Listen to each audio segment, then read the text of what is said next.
In this series, I'm going to surprise you. I'm going to strip away all the complexity and hard graft and teach you how to cook amazing food standing on your head.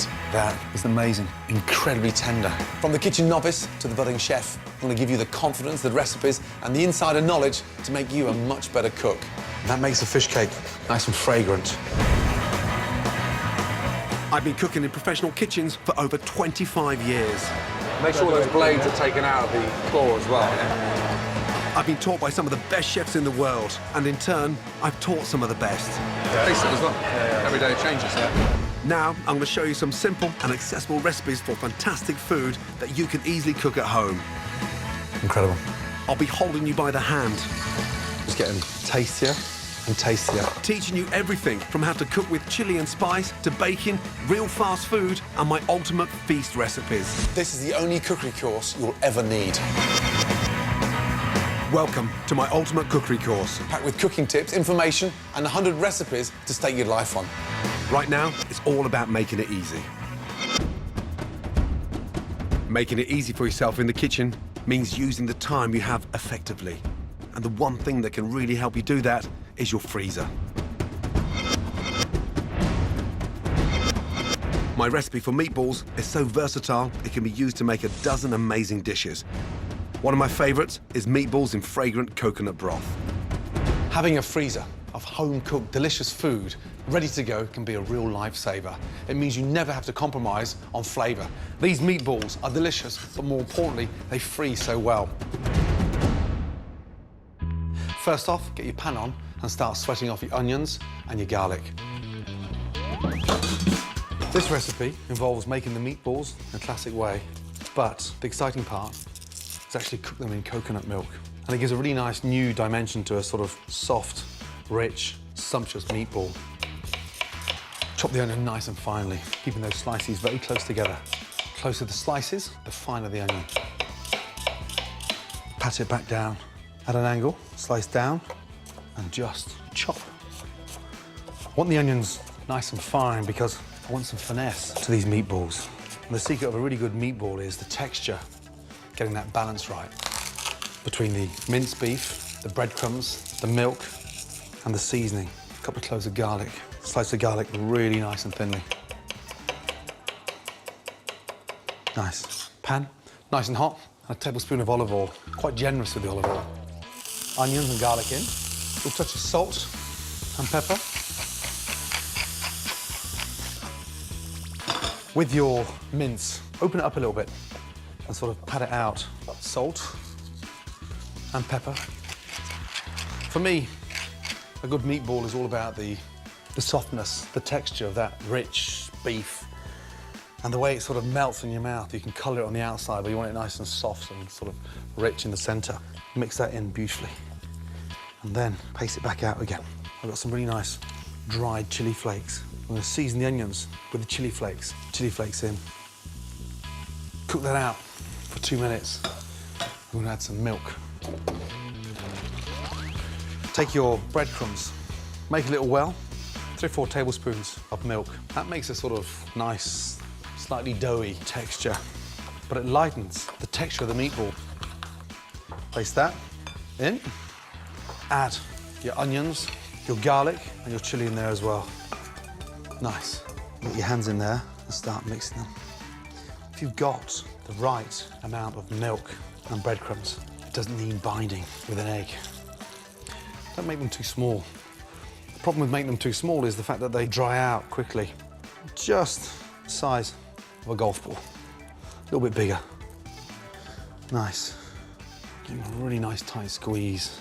That stops it from breaking up.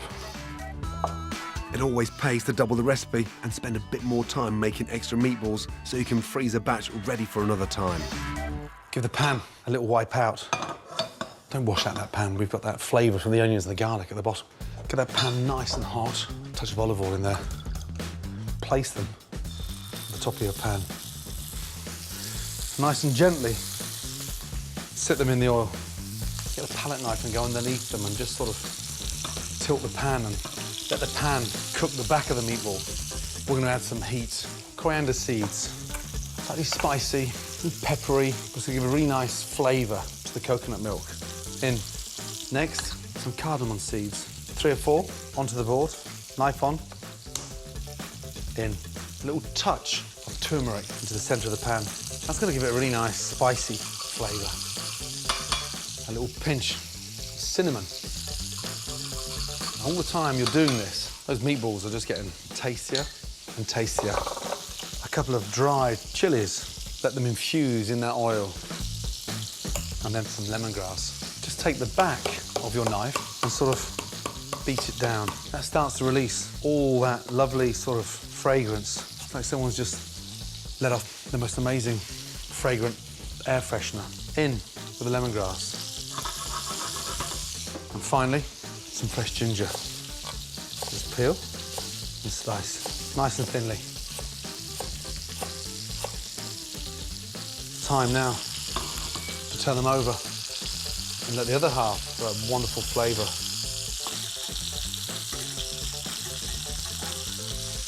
Chicken stock in.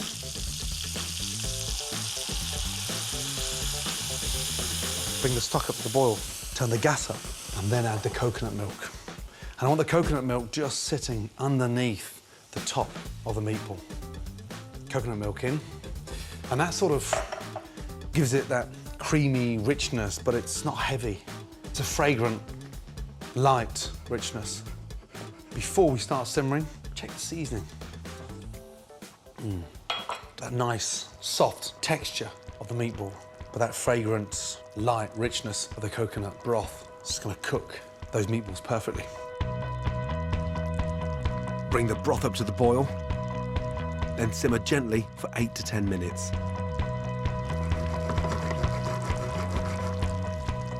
Touch them with your finger. They should be slightly pliable, but slightly springy. Gas off. I'm gonna finish it off with something light and fresh. Zest of lime. But I want the zest on top of the meatball, sort of cut through that richness. And then finally, squeeze the fresh lime. And that just gives it that nice, zesty, amazing taste. Stir in the juice.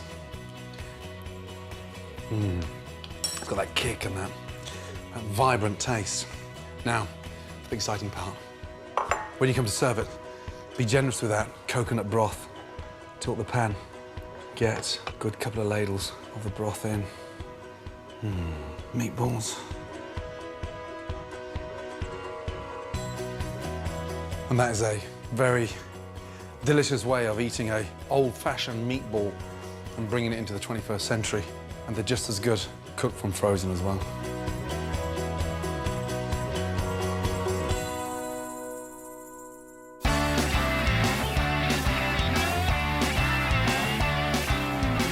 The secret to stress-free cooking is making it easy for yourself. Here are 3 more recipes, all based on my delicious, freezer-friendly meatballs. Just defrost them before you get started.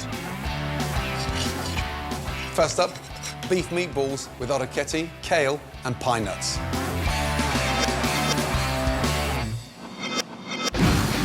Add meatballs to hot oil and brown. Meanwhile, cook orecchiette pasta. Then add chopped garlic to the meatballs. And shredded kale, a delicious green veg packed with vitamins which cooks in minutes. Cabbage is a great alternative if you can't get kale. Put in some of the cooking water from the pasta to steam through. When the pasta is cooked al dente, drain and add to the meatballs. Season, then finish with sweet buttery pine nuts and grated fresh Parmesan cheese. Meatballs with orecchiette, kale and pine nuts.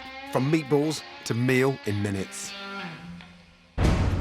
My next easy standby supper is beef meatball sandwich with melting mozzarella and tomato salsa.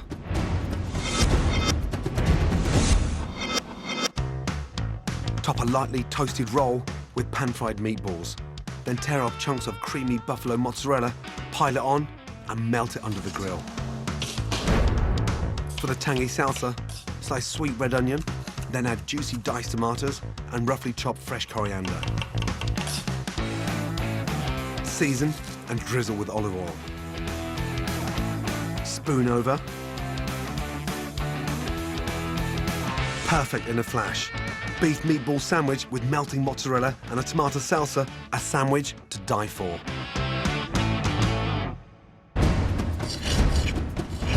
My final super easy meatball recipe is fiery meatball soup.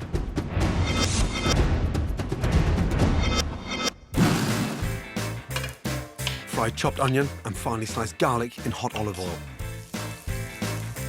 Add cumin seeds for warmth and add your meatballs. Cook on a high heat to get all those aromatic flavours out. Once the meatballs are browned, add hot chili paste for a spicy kick. Tinned tomatoes, dried oregano and a litre of beef stock. Then simmer. Next, add sweet corn and chopped courgettes.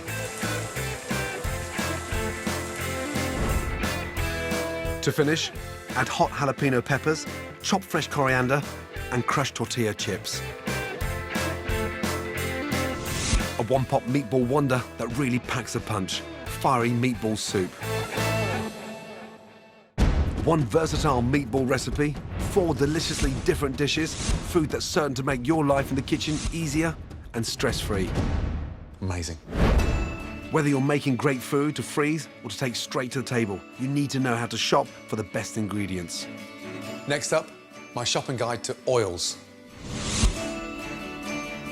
It doesn't matter if you're baking, frying, or dressing salads, using the right oil can dramatically alter the taste and texture.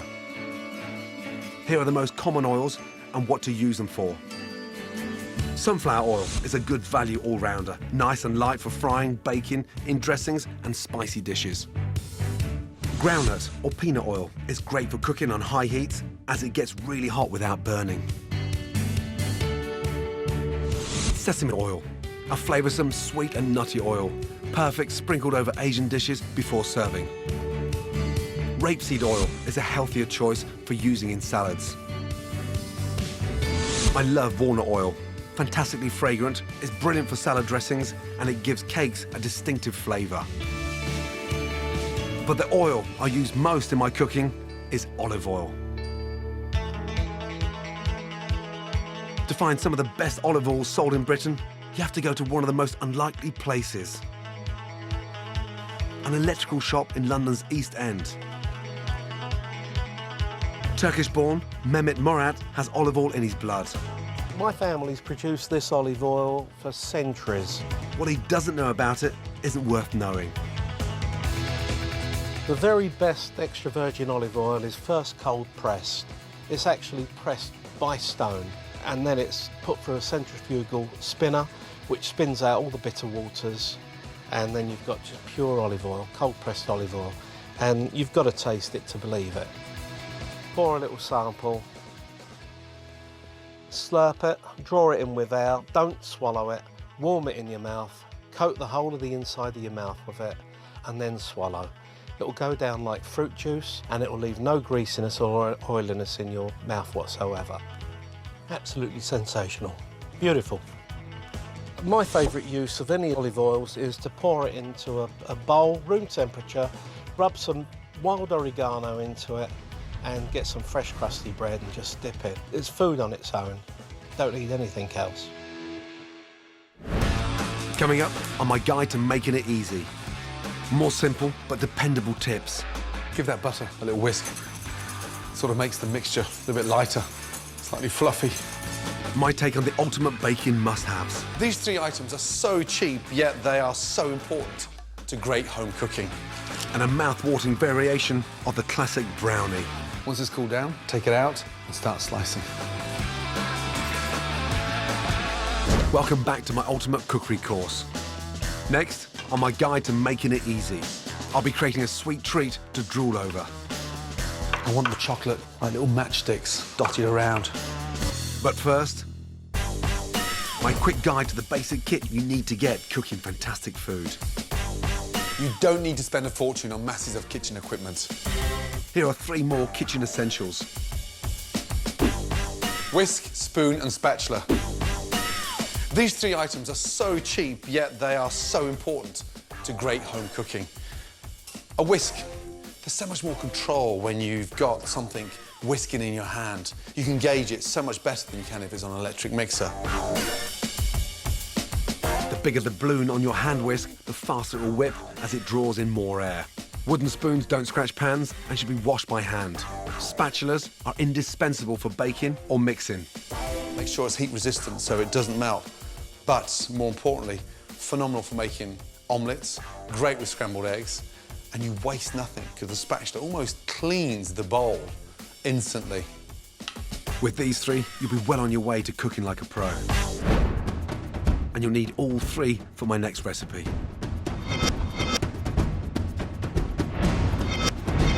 My take on classic chocolate brownies is guaranteed to put a smile on anyone's face, and not just when they're fresh out of the oven. Blondies. Stock up on these delicious blondies.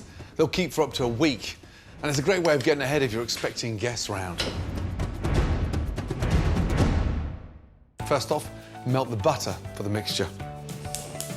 We've had hundreds and hundreds of brownies. The sort of white chocolate version, i.e. blondies, are amazing. A little bit more subtle. Keep a little knob of butter for the end, just to grease your baking tray. Turn the gas down and gently melt that butter. Cast the sugar into the bowl.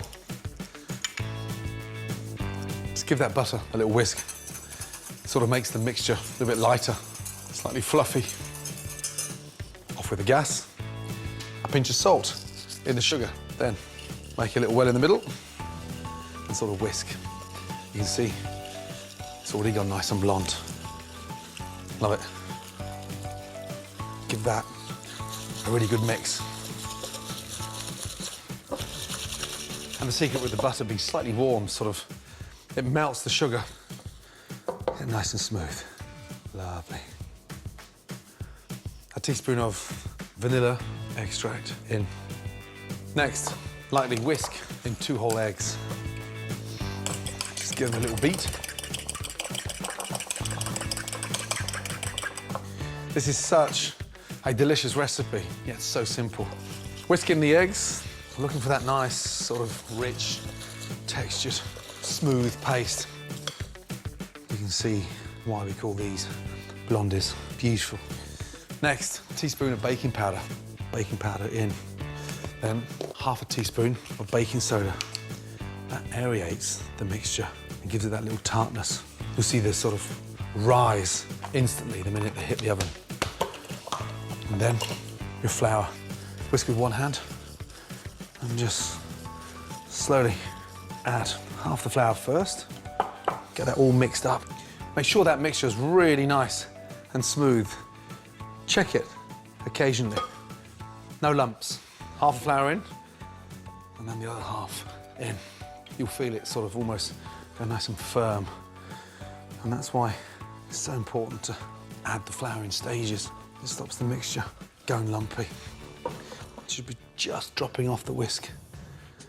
Beautiful. Change over from a whisk to a spoon. Next, I want some texture, some nice sweet chewiness to the blondies. Dried cranberries. They bake beautifully, but it gives the blondie a really nice sort of chewy sweetness in the centre.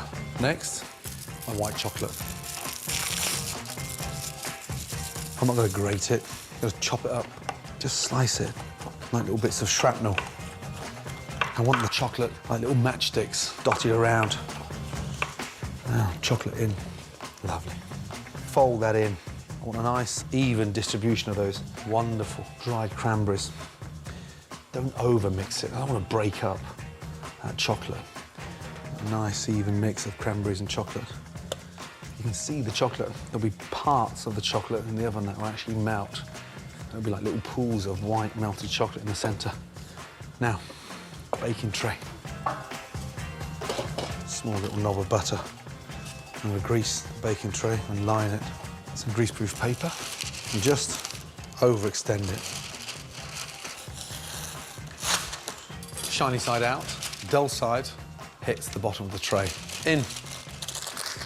Greaseproof allows me to maximise on the white chocolate inside the mix. No greaseproof paper, the chocolate can melt and almost stick to the tray, so the paper is just a really nice insurance policy. Secondly, we want that rise and that sort of crispness. Now, with the mix, get your spatula, go all the way round. I don't want to see anything left in that bowl. Position the bowl over your tray, nice and carefully. Lovely. Don't leave that slice in the bowl. Nobody's licking that one. And then just take the back of the spatula, go into the corners, push, and come back into the middle. Turn the tray around, let it work to your advantage. Try and get it evenly positioned in the tray. If it goes in even, it cooks evenly. Make sure you smooth out the top of the blondie with the back of the spatula. And then into the oven. It's going to rise, it's get nice and crisp. I want that soft gooiness in the centre. Bake your blondies at 180 degrees for 35 to 40 minutes. That smells incredible. Got that crisp edge on the outside and that sort of soft, gooey centre. Leave that to cool down and it's going to sort of firm up and wrinkle, but it'll stay nice and gooey in the centre. Once it's cooled down, take it out and start slicing. Mouth-watering blondies, a fantastic easy treat to have on hand for yourself or to share.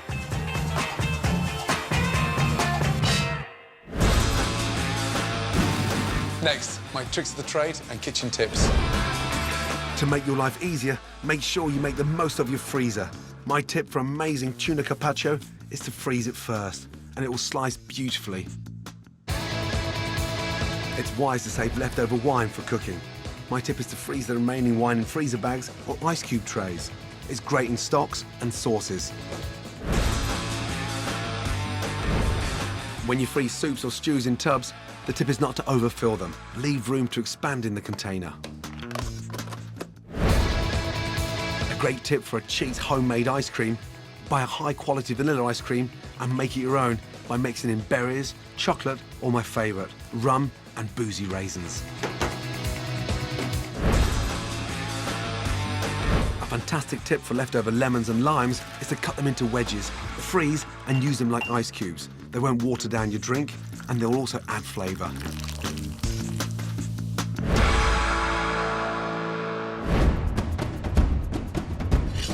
Follow my ultimate cookery course crammed with key lessons. Top tips and 100 recipes to stake your life on, and you'll literally be cooking yourself into a better chef. To collect selected recipes from the show, go to my scrapbook at channel4.com/Gordon.